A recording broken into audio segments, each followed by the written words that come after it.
Hello friends, उम्मीद है आप सभी लोग अच्छे होंगे। आज मैं आपके लिए क्लास 10th से अर्थमेटिक प्रोग्रेशन के कुछ प्रीवियस ईयर्स क्वेश्चंस लेके आया हूँ। तो एज़ यूजुअल मेरी आप सबसे रिक्वेस्ट है कि इस वीडियो को सिर्फ देखिए मत, साथ में क्वेश्चंस प्रैक्टिस भी करिए।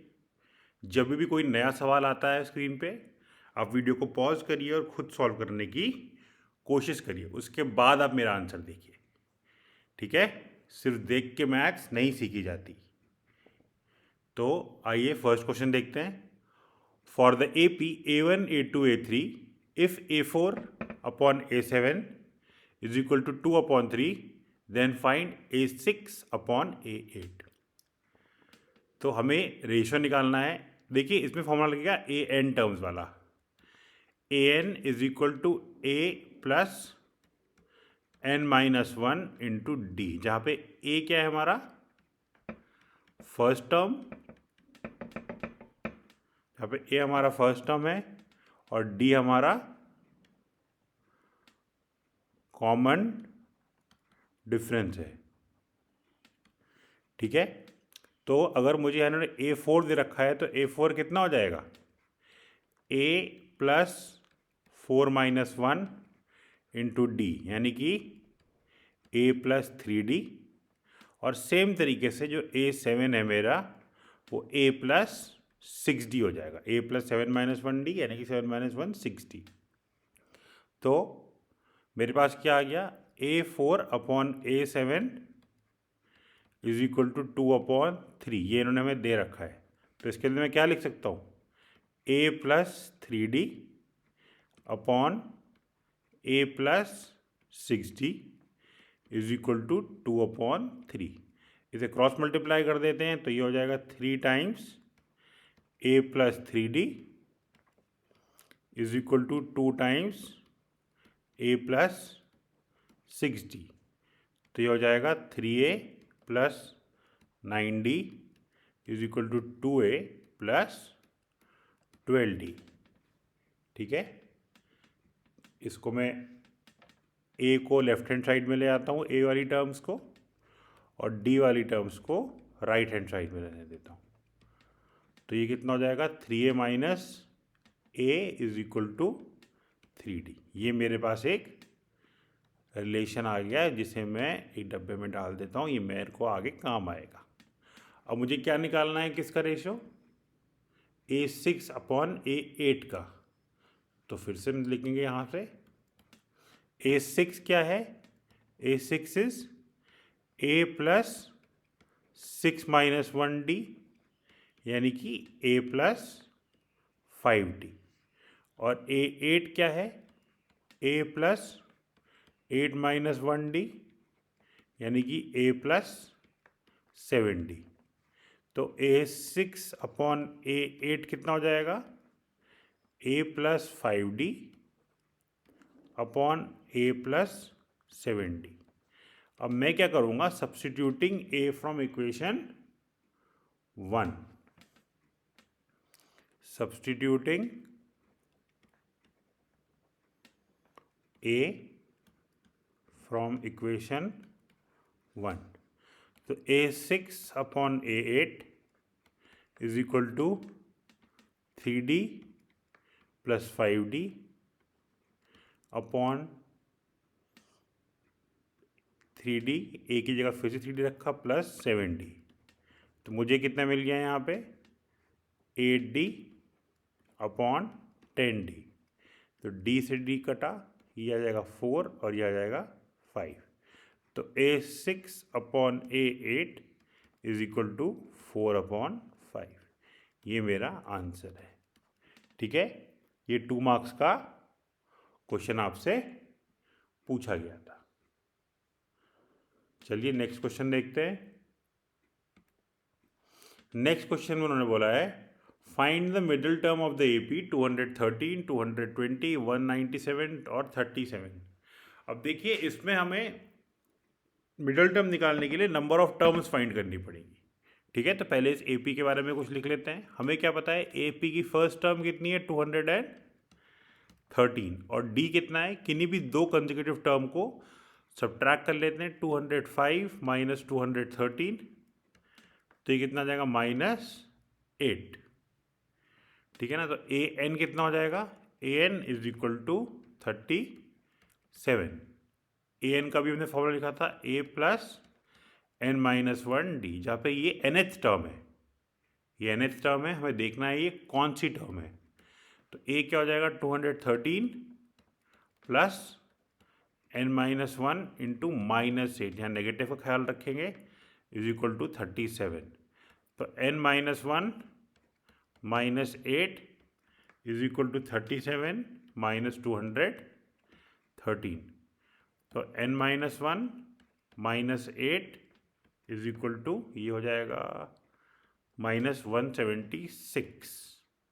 तो N minus 1 will be -176 upon -8।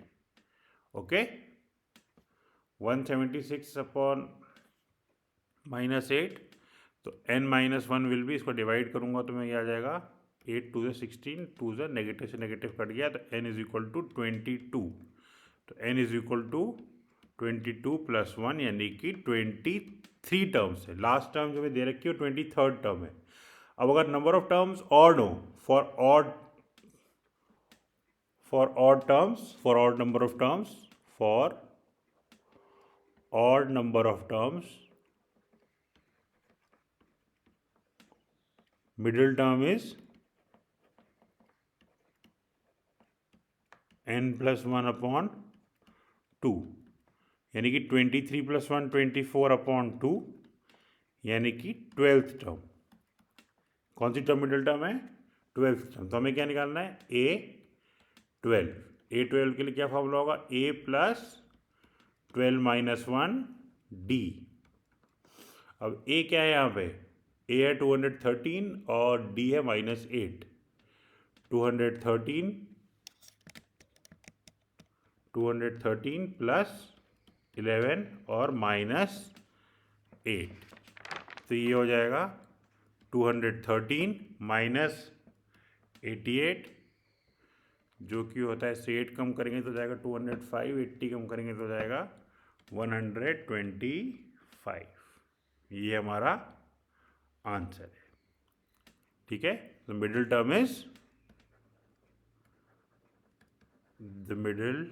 Term जो कि 12th टर्म है, इज 125। ठीक है दोस्तों, आइए अब थर्ड क्वेश्चन के लिए देखते हैं। Find the sum of first 20 terms of an AP in which d is 5 and a 28, यानी 28 टर्म इज 135। अब देखिए, सम ऑफ एन टर्म्स के दो फॉर्मूले होते हैं। एक फॉर्मूला होता है n/2 a plus A N, या एल भी लिखते हैं कई लोग इसे, और दूसरा फॉर्मूला होता है n/2 2a plus n-1 d। अब यहाँ पे हम लोग ये फॉर्मूला यूज़ कर सकते हैं, लेकिन दोनों ही फॉर्मूला में हमें a की ज़रूरत पड़ती है। किसकी ज़रूरत पड़ती है, a की। तो जब हमें a की ज़रूरत पड़ती है तो पहले a निकालना पड़ेगा। हमें उसने क्या दे रखा है, A20 कितना दे रखा है उन्होंने, 135। अब मैं A20 को क्या और कैसे लिख सकता हूँ, अभी nth टर्म के फॉर्मूले से a plus 20 minus 1 into D, और डी उन्होंने हमें दे रखा है, तो ये कितना हो जाएगा, a प्लस 19 इंटू 5, ये कितना हो जाएगा 125। तो a plus 95 is equal to, ये 135 है, 25 के लिख रहा हूँ मैं, 135। तो a is equal to 135 minus 95, a is equal to 40, a is equal to 40। हमें क्या चाहिए, sum of 20 terms. Sum of 20 terms is 20/2 a plus A20, तो ये कितना हो जाएगा 10, a कितना हो जाएगा 40 प्लस A20 कितना है 135, तो ये कितना हो जाएगा, sum of 20 is equal to 10, 130, 140 into 175. That will be 1750. Sum of first 20 terms is, find the sum of first 20 terms of the AP. The sum of first 20 terms is 1750. देखिए AP में आपके मोटा मोटा दो ही फॉर्मूले लगते हैं. एक फॉर्मूला लगता है सम ऑफ n टर्म्स का और एक फॉर्मूला लगता है nth टर्म का. nth टर्म का फॉर्मूला क्या होता है? an is equal to a plus n minus 1 d, ये.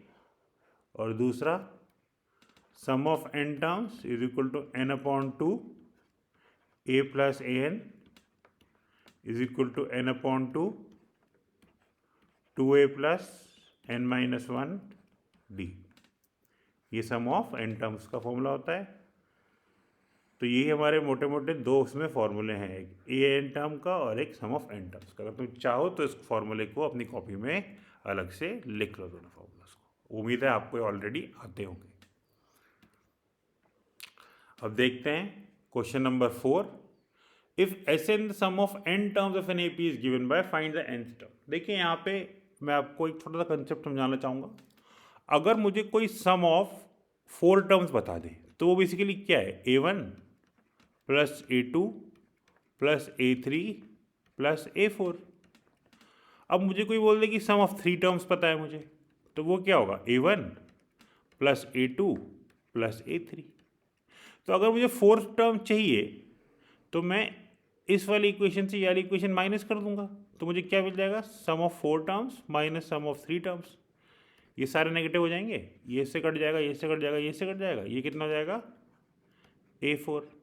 तो sum of 4th term is s4 minus s3.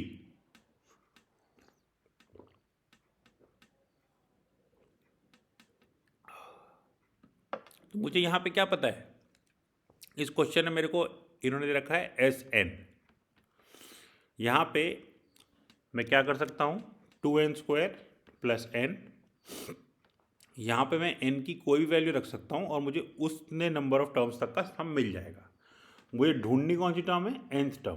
तो nth टर्म के लिए मैं क्या लिखूंगा इस फॉर्मूले को अगर आप ध्यान में दें तो an is equal to sum of n terms और उससे एक पहले वाला. n से पहले कौन सा टर्म आएगा? n minus 1th term.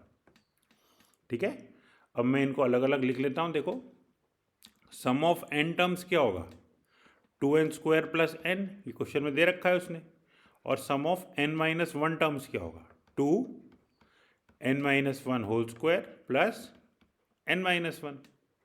तो इसको अगर मैं खोलूंगा तो क्या हो जाएगा? 2n square plus 1 minus 2n plus n minus 1. तो ये कितना हो जाएगा?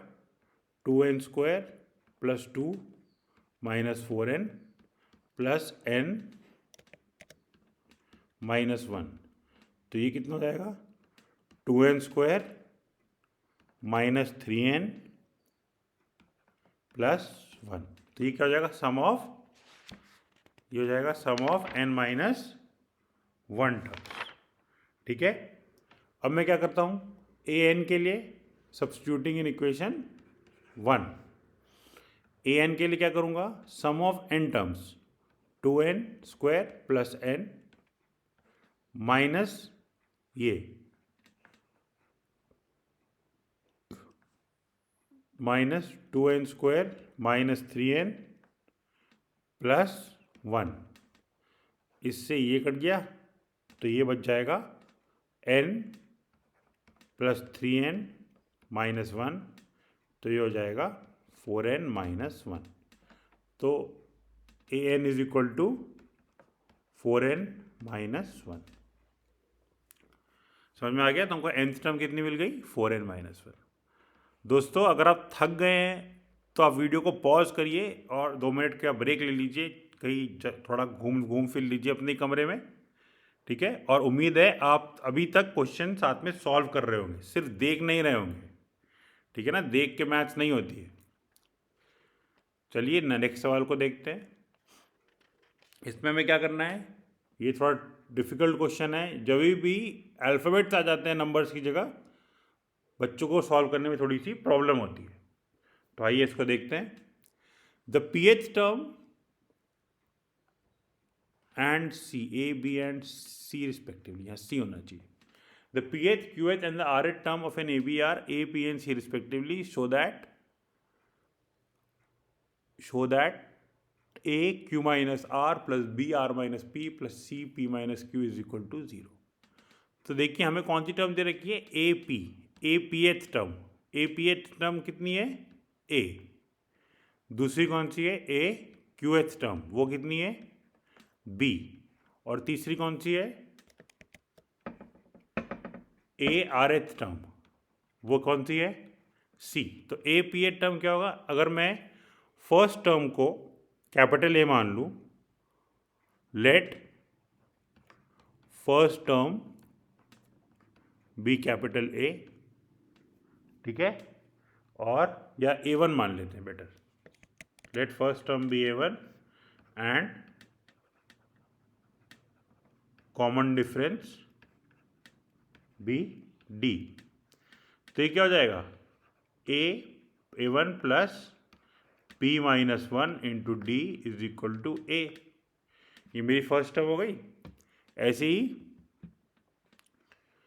इधर मैं रखूँगा तो ये क्या हो जाएगा, a one plus Q minus one d is equal to b, और a one plus are minus one d is equal to c. अब मुझे क्या रखना है, left hand side. Left hand side क्या है, a q minus r plus b r minus P plus c p minus q is equal to zero, is equal to zero.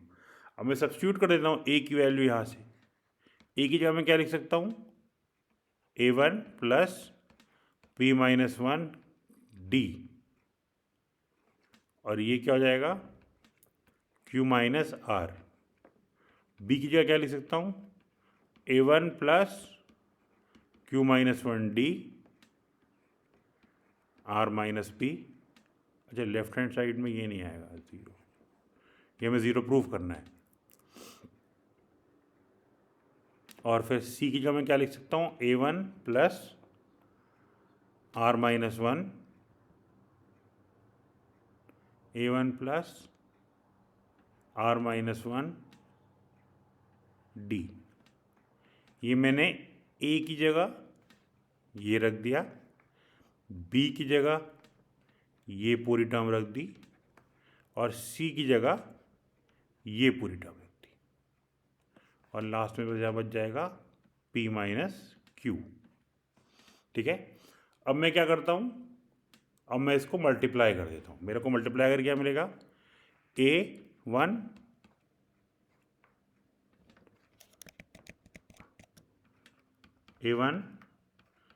Q minus r plus p minus one q minus r into d. ठीक है ना, मैंने एक बार Q minus are को इससे multiply किया और एक बार इससे मल्टीप्लाई किया, बीच में प्लस का sign, plus A one are minus P plus Q minus one are minus P into D, plus A one P minus Q plus are minus one P minus Q into D. अब मैं सारी ए वाली terms को एक साथ लिख देता हूँ और डी वाली टर्म्स को एक साथ लिख देता हूँ। तो ये क्या हो जाएगा,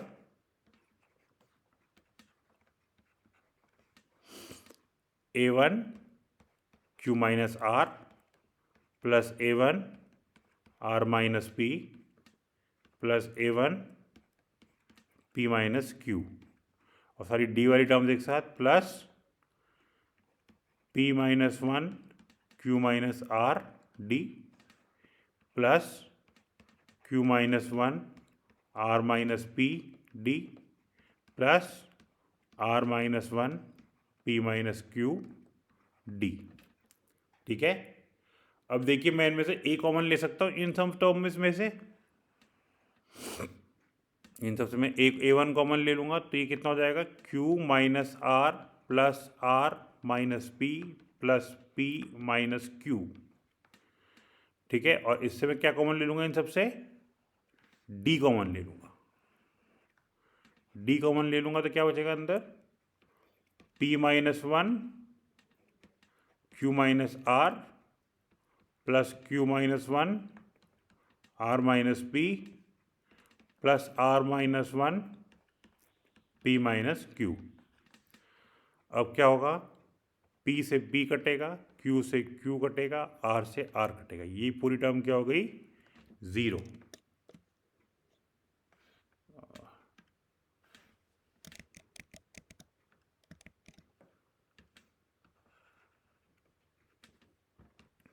ये पूरी टर्म क्या हो गई, 0। एक बार ये 0 हो गई तो ये A से मल्टीप्लाई करिए तो ये 0 हो जाएगी। अब बात रही इसकी, इसको मल्टीप्लाई करते हैं, PQ minus PR minus Q plus R plus QR minus PQ minus R plus P plus RP minus RQ RP minus RQ minus P plus Q। अब देखिए, प्लस PQ माइनस PQ कटा, minus RP plus RP कटा, minus Q से plus Q कटा, plus R से minus R कटा, plus QR से minus QR कटा, प्लस P से माइनस P कटा, सब कट गए। तो ये क्या हो जाएगा, 0 प्लस ये भी 0 हो जाएगा, 0 इंटू डी 0। तो हमारे को क्या मिल गया, this is equal to 0 which is equal to right hand side, hence proved. देखिए, देखने में मुश्किल लगता है पर इतना मुश्किल है नहीं, और इतना टाइम भी नहीं लगता, कि जब आप प्रैक्टिस कर लेंगे तो आप फर्स्ट के एक दो स्टेप को जितना एक्सप्लेन करके मैंने लिखा है, आप एक दो स्टेप स्किप कर जाएंगे। तो एक बार आप इसको आराम से अपने आप देख लीजिए।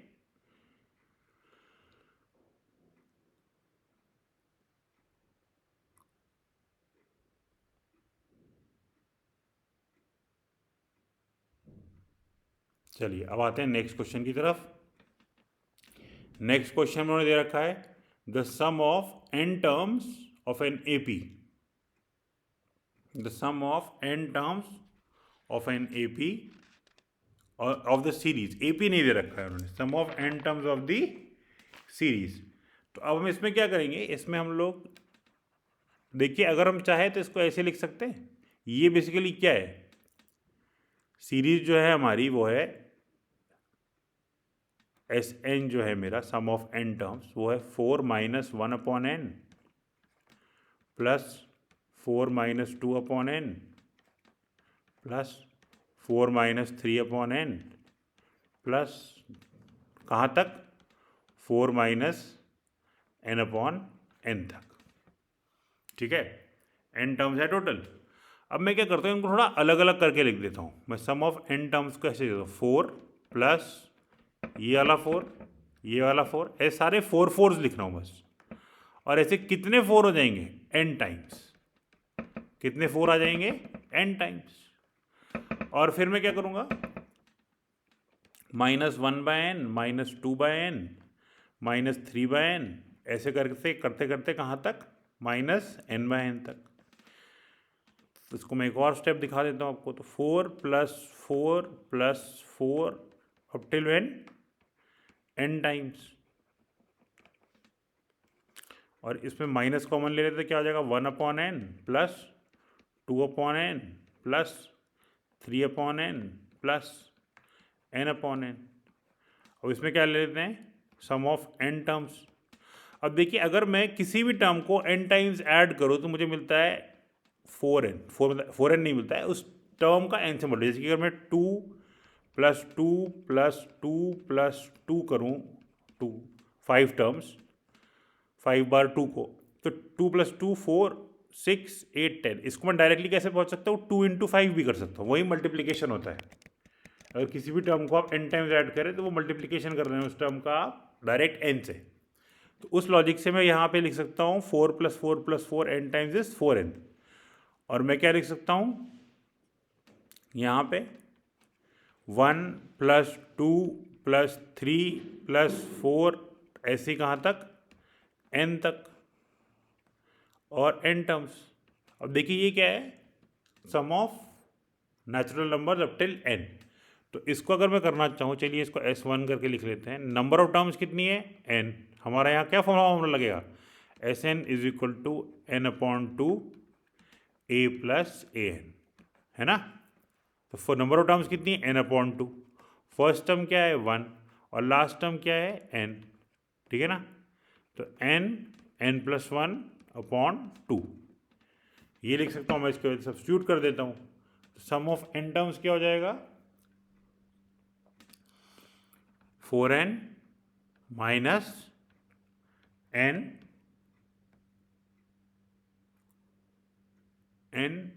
n+1/2 और नीचे यहाँ पे एक n ऑलरेडी है, ये वाला n है, ठीक है। अब मैं इस n से इसको काट देता हूँ, तो ये क्या बच जाएगा, sum of n terms = 8n - n-1/2, तो ये हो जाएगा 7n - 1/2। तो sum of n terms will be 7n - 1/2।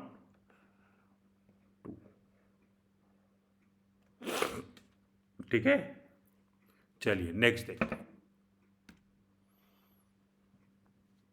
इसमें इन्होंने क्या क्या दे रखा है,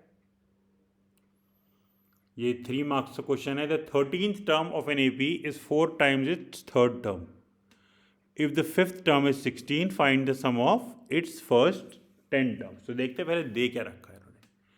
तो दे रखा है इन्होंने the 13th term of an AP is 4 times its third term, ये इन्होंने बात दे रखी है। और उन्होंने क्या दे रखा है, 5th term is 16, find the sum of first n terms. तो मैं अपना फॉर्मूला क्या हमारा n टर्म्स का, an = a + n-1 × d। तो ये 13 के बदले में क्या लिख सकता हूँ, a + 13 - 1 × d = 4। a के बदले क्या लिख सकता हूँ, a + 4 - 1 × d। तो ये क्या हो जाएगा, a + 12d = 4, a + 3d। तो ये कितना आ गया, a प्लस, गलती कर दी मैंने यहाँ पे,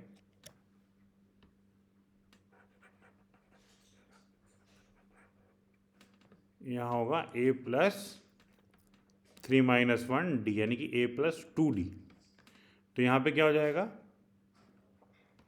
a + 12d = 4a + 8d। तो ये कितना हो जाएगा, 4a - a = 12d - 8d = 3a = 4d। मेरे पास क्या रिलेशन आ गया, 3a = 4d।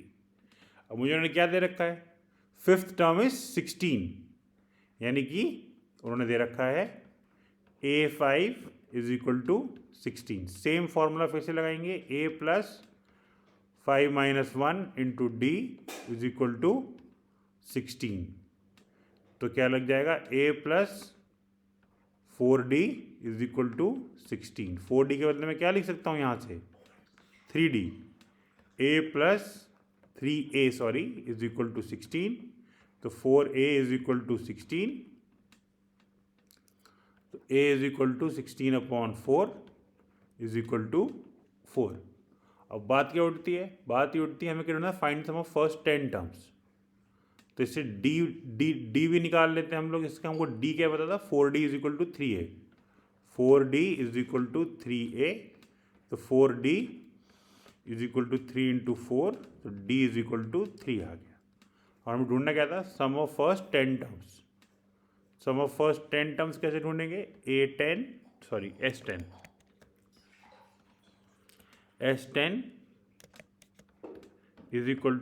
10/2 ये चलो मैं पहले फॉर्मूला लिख देता हूँ आपके लिए। S n is equal to n upon two 2a plus n minus 1 into d. ठीक है, तो ये कितना हो जाएगा, S ten is equal to 10 upon two 2 into 4 plus 10 minus 1 into 3। ठीक है, तो ये कितना हो जाएगा, S ten is equal to 5 और 5 के बाद 8 प्लस 9 3 ज़ा 27, तो कितना हो जाएगा 5 इंटू 35, तो S ten is equal to 175। The sum of first 10 terms is sum of first 10 terms is 175। ठीक है, तो ये हमारा एक और क्वेश्चन था। अगला क्वेश्चन देखते हैं, 8th क्वेश्चन। इसमें वो क्या कह रहा है, find the term of find how many terms of the arithmetic progression must be taken so that the some is 180। So that the sum is 180, explain the double answer। अब देखिए इसमें क्या हो रखा है, फर्स्ट टर्म कितनी है, a is equal to 45। First term कितनी है 45 और d कितना है 39 माइनस 45 यानी कि -6। हमें उसने क्या दे रखा है, सम कितना दे रखा है, S n is equal to 180। हमें एन ढूंढना है, तो हम क्या फॉर्मूला लगाएंगे, n upon two 2a plus n minus 1 d is equal to 180। तो ये क्या हो जाएगा, n तो हमें ढूंढना ही है, n upon two into 45 plus n minus 1 into -6 is equal to 180। तो n 90 minus 6n plus 6 is equal to 180 into 2। ठीक है, तो हम क्या कर सकते हैं, ये एक काम करते हैं, इसको इधर ही रहने देते हैं, 2 इधर से काट देंगे। तो n अपॉन टू ये कितना हो जाएगा, ये हो जाएगा 96 minus 6n is equal to 180। 2 common ले लेते हैं, 2n upon 2 48 minus 3n is equal to 180। ये हो जाएगा 2 से 2 कट जाएगा, ये हो जाएगा 48n minus 3n square is equal to 180। इनको इधर ले आते हैं राइट हैंड साइड में, 3n square minus 48n plus 180 is equal to 0। पूरी इक्वेशन को 3 से अगर मैं डिवाइड कर दूंगा तो कितना हो जाएगा, 0 is equal to n square minus 16n plus 60। अब यहाँ मेरी क्वाड्रेटिक बन गई, स्प्लिटिंग द मिडल टर्म लगाता हूँ, minus 10n minus 6n plus 180। आप चाहे तो यार क्वाड्रेटिक फार्मूला भी लगा सकते हैं, मेरे को स्प्लिटिंग का डायरेक्ट मेथड दिख गया, डायरेक्ट स्प्लिट दिख गए, तो मैंने इससे कर दिया n माइनस 10 माइनस 6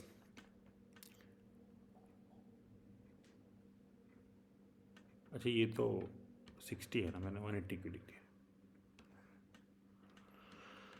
6 माइनस 10 तो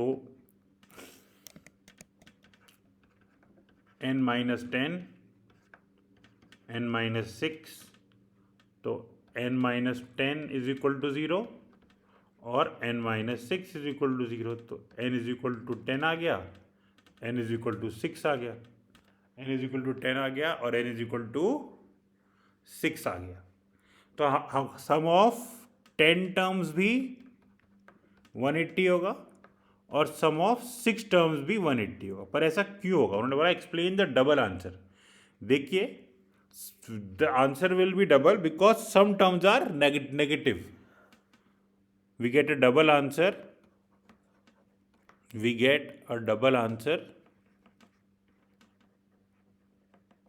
because some terms are negative and they will cancel out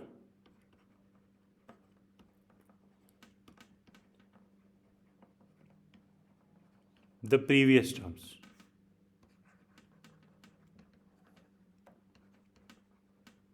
इसका मैं आपको एक मतलब समझा देता हूँ। मान लीजिए हमारे पास एक AP है 6 + 4 + 2 + 0, ये देखिए डिक्रीजिंग AP है, 0 + 2 + 4, ठीक है। इन सब का अगर मैं सम निकालूं, चलो 8 से शुरू कर देते हैं, और मैं इसका सम निकालूं 8 + 6, अच्छा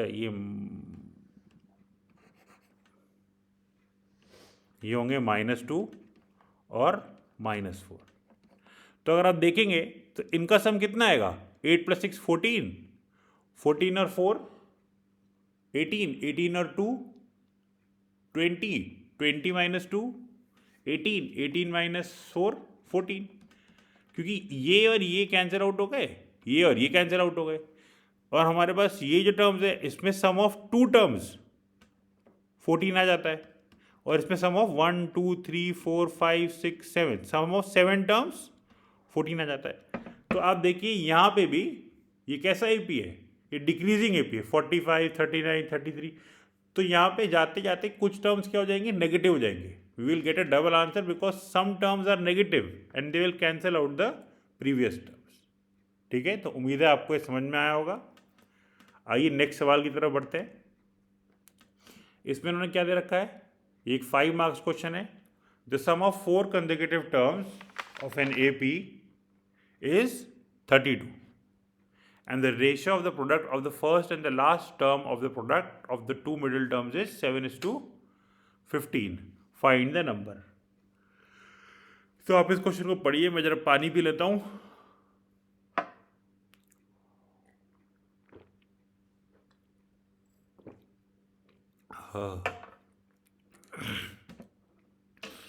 अब देखिए इसमें इन्होंने में दे रखा है 4 consecutive terms of an AP और उनका सम दे रखा है। क्या दे रखा है, सम। तो देखिए जब भी 4 कंसेक्यूटिव टर्म्स दे रखे हैं और उनके सम दे रखे हो तो एक छोटी सी ट्रिक होती है। हम क्या बोलेंगे, लेट द AP बी,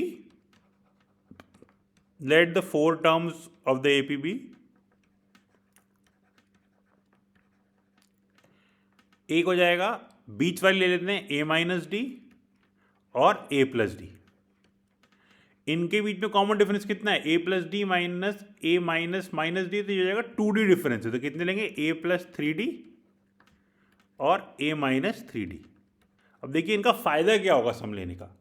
अगर मैं इनका सम लेता हूं A - 3D plus A - D plus A + D plus A + 3D, इनका सम लेता हूं तो ये कितना आएगा, 32। इससे ये कटेगा, इससे ये कटेगा, A + A + A + है 4A = 32। तो A डायरेक्टली क्या मिल जाएगा हमें, 8। अब देखिए A हमारे यहाँ कोई भी टर्म नहीं है। अक्सर बच्चे क्या गलती कर देते हैं कि A को फर्स्ट टर्म मान लेते हैं। हमारी फर्स्ट टर्म A - 3D है, लेकिन हमको क्या मिल गया, A मिल गया डायरेक्टली, ठीक है। हमको एक वेरिएबल मिल गया। अब उन्होंने क्या दे रखा है, the ratio of the product of the first and the last term, यानी कि A - 3D और A + 3D का product to the 2 middle terms. Middle terms का क्या है, A - D और A + D इज 7/15। क्या है रेशियो, 7/15। तो मैं क्या करता हूं, A + D, A - D में क्या लगा दूंगा मैं, वी नो कौन से आइडेंटिटी लगेगी यहां पे, A + B A - B = A² - B²। तो कौन सी लगी आइडेंटिटी, A² - 3D का होल स्क्वायर A² - D का होल स्क्वायर = 7/15। तो कितना हो जाएगा, a square minus 9d² a square minus 9d² upon a square minus d² is equal to 7/15 और ए कितना है 8, तो कितना हो जाएगा 8² minus 9d² upon 8² minus d² is equal to 7/15। तो ये हो जाएगा, ये क्या हो जाएगा 64, इसको ऐसे रहने देते हैं 15, या एक काम करते हैं इसको a² में रहने देते हैं, लास्ट स्टेप में सब्स्टिट्यूट करेंगे, अभी कंफ्यूजिंग हो जाएगा। 15 क्रॉस मल्टीप्लाई कर देते हैं, a² minus 9d² is equal to 7 a² minus d², तो 15 a² minus 135 d², 7 a² minus 7 d²। a² वाली टर्म्स को लेफ्ट हैंड साइड में ले आते हैं, a² 15 a² माइनस 7 a² और 135 d² माइनस 7 d², तो ये आ जाएगा 8 a² is equal to 128 d²। अब मेरा a क्या है, a है 8, तो 8 इंटू 8 इंटू 8 a² था और d² इज अपॉन 128, तो ये काटेंगे तो 8 1 जा और 8 6 जा, 8 1 जा और 8 2 जा और 2 4 जा, तो d² कितना आ गया 4, तो d कितना आ गया प्लस माइनस 2। तो अगर मैं a को 8 लूँ और d को प्लस 2 लूँ, तो पहली टर्म क्या थी a माइनस 3d, दूसरी टर्म क्या थी a माइनस d, तीसरी टर्म क्या थी a प्लस d, चौथी टर्म क्या थी a प्लस 3d। तो अगर मैं इसको थोड़ा नीचे लिख देता हूँ, अच्छा a तो 8 ही है, अगर d को क्या लूँ प्लस 2, तो ये कितना हो जाएगा 6, 3 2 6, 8 माइनस 6 कितना हो जाएगा 2, और फिर ये कितना हो जाएगा 4, और फिर ये कितना हो जाएगा 6, और फिर ये कितना हो जाएगा, सॉरी 2d का डिफरेंस है, a माइनस डी कितना हो जाएगा 6, और ये कितना हो जाएगा a प्लस डी 10, और ये कितना हो जाएगा 14। अगर मैं d को, एक आंसर तो ये है हमारा, और अगर मैं d को -2 लूँ, d is equal to -2, d is equal to +2 है, d को अगर -2 लूँ तो ये कितना हो जाएगा 8 माइनस 6, ये हो जाएगा 2, ये हो जाएगा 6, ये हो जाएगा 10 और ये हो जाएगा 14। तो दोनों सेम है, बस एक असेंडिंग ऑर्डर में है और एक डिसेंडिंग ऑर्डर में। ठीक है दोस्तों, चलिए अब हमारा लास्ट सवाल पढ़ते हैं। ये एक वर्ड प्रॉब्लम है, इसमें उन्होंने बोला है Reshma wanted to save 6,500 rupees for sending her daughter to the school next year. Next year मतलब उसके पास 12 महीने हैं पैसे बचाने के लिए। She saved 450 in the first month, she saved 450 in the first month and raised her saving by ₹20 every month. How much will she be able to save in next 12 months? Will she be able to send her daughter to the school next year? तो हमें ये देखना है कि 12 महीने में कितनी saving कर पाती है, और फिर हमें ये देखना है क्या वो अपनी बेटी को स्कूल भेज पाएगी। अगर उसकी सेविंग 6,500 से ज़्यादा हो जाती है तो वो अपनी बेटी को स्कूल भेज पाएगी, अगर उसकी सेविंग नहीं हो पाती तो वो नहीं भेज पाएगी। तो आइए देखते हैं, सेविंग इन फर्स्ट मंथ कितनी है, सेविंग इन फर्स्ट मंथ 450, और फिर नेक्स्ट मंथ में उसकी सेविंग इन सेकेंड मंथ कितनी है 470, और उसके बाद सेविंग इन थर्ड मंथ कितनी है 490। तो ऐसे करके हर मंथ वो क्या कर रही है, अपनी सेविंग को इंक्रीज करे जा रही है, हर मंथ अपनी सेविंग को वो इंक्रीज करे जा रही है। तो ये जो ए है ये क्या है ए फर्स्ट टर्म, और कॉमन डिफरेंस कितना है 20, डी कितना है 20, और हमारे पास टाइम पीरियड कितने हैं 12 मंथ्स, यानी कि नंबर ऑफ टर्म्स कितनी आएंगी मेरे पास, ये करिए A1 है, ये 2 है, थर्ड मंथ में A3 होगा, तो 12 मंथ्स में कितना हो जाएगा n 12। सो उसकी जो सेविंग है 12 मंथ्स में वो कितनी होगी, saving in 12 months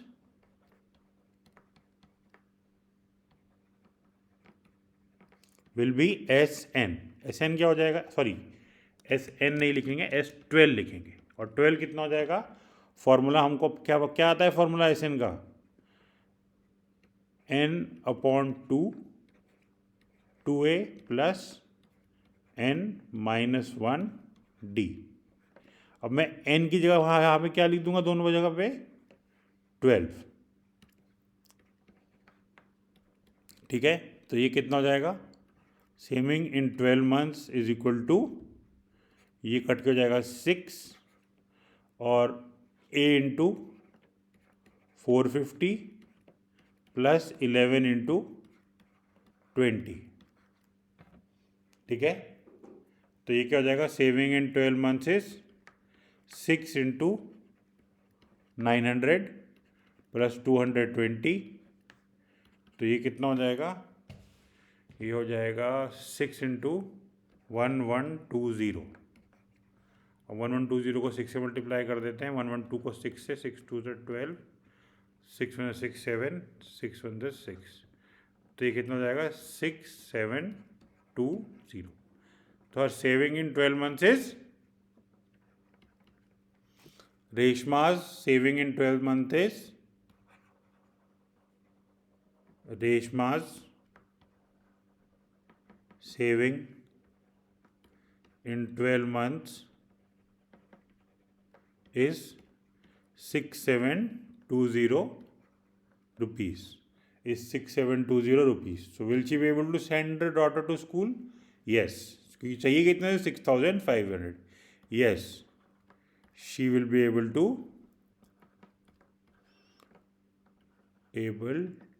to send her daughter to school. Okay, देखिए अगर आप ध्यान से देखें तो ये काफ़ी आसान क्वेश्चन है, और ये 6 मार्क्स के लिए पूछा गया होगा, 5-6 मार्क्स के लिए। चीज़ ये है कि ये वर्ड प्रॉब्लम होती है, और आपको ये समझ में नहीं आएगा एग्जाम में कि कौन से चैप्टर का है, क्योंकि ये सारे एक ही जैसे लगेंगे आपको। अभी तो हमें पता है, मैं AP की प्रैक्टिस कर रहे थे, AP का क्वेश्चन है तो बहुत आसान लगता है, पर एग्जाम में क्या हो जाएगा कि ये AP के क्वाड्रेटिक क्वेश्चन के, लीनियर इक्वेशन के, सबके क्वेश्चन वर्ड प्रॉब्लम्स एक साथ होंगे इन द सेंस कि उसमें लिखा नहीं होगा कौन से चैप्टर का, तो वहाँ पे बच्चों को प्रॉब्लम हो जाती है। मेन चीज़ इसमें इस बात के नंबर होते हैं कि आप कैसे वर्ड प्रॉब्लम से एक AP की प्रॉब्लम बना सके। एक बार वो AP की प्रॉब्लम बना लें तो ये बहुत ही आसान सवाल हो जाता है। तो दोस्तों, उम्मीद है आपने साथ में प्रैक्टिस करी होगी और आपको कुछ समझ में आया होगा।